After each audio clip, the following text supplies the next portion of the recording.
Welcome to my channel. आज के इस वीडियो में मैं आप लोगों को मीन और एवरेज में का डिफरेंस बताने वाला हूँ।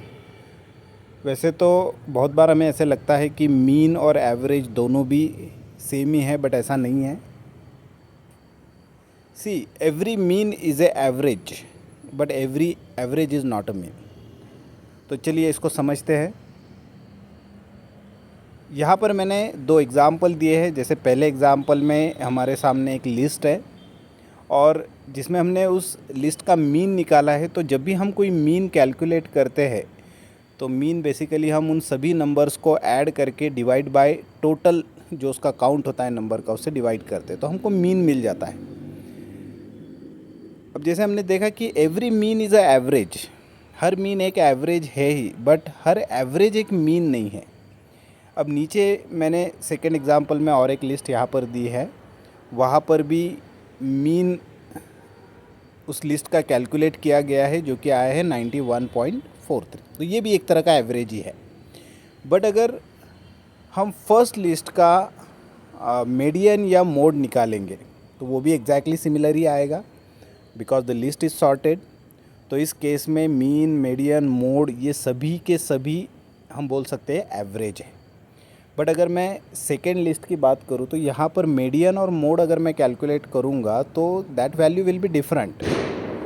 तो कई बार ऐसे होता है कि एवरेज हम इन जनरल टर्मिनोलॉजी में यूज़ करते हैं, हमारे डे टू डे लाइफ के कन्वर्सेशन में हम एवरेज इस टर्म को यूज़ करते हैं। बट मीन ये एक मैथमेटिकल टर्म है जिसको डिराइव करने के लिए आपको एक फार्मूला दिया गया है, उसी से मीन डिराइव होगा। चलिए मैं आपको और एक सिंपल एग्जांपल के थ्रू इसको बताता हूँ।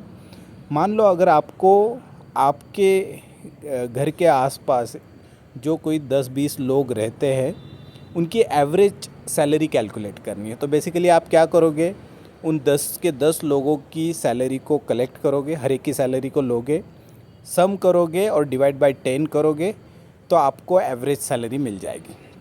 तो आप बोल रहे हो उसको एवरेज सैलरी, बट एक्चुअल में हमने क्या कैलकुलेट किया है, मीन कैलकुलेट किया है।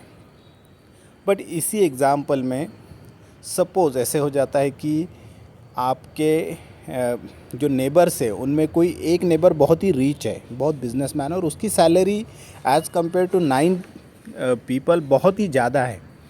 तो यहाँ पर जो आपका एवरेज कैलकुलेट होगा, अगर आप मीन कंसिडर करोगे तो वो मतलब उतना प्रॉपर नहीं होगा, क्योंकि वो उस एक सैलरी के वजह से बहुत डिफरेंस वहाँ पर आ सकता है आपके एवरेज के अंदर।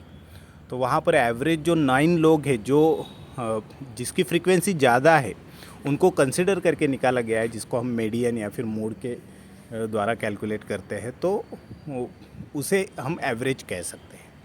तो कभी भी ध्यान में रखिएगा कि mean and average are not same. Every mean is a average but every average is not a mean. You can say that mean is a subset of average. अगर वीडियो पसंद आया होगा तो वीडियो को लाइक कीजिएगा। Thanks for watching this video.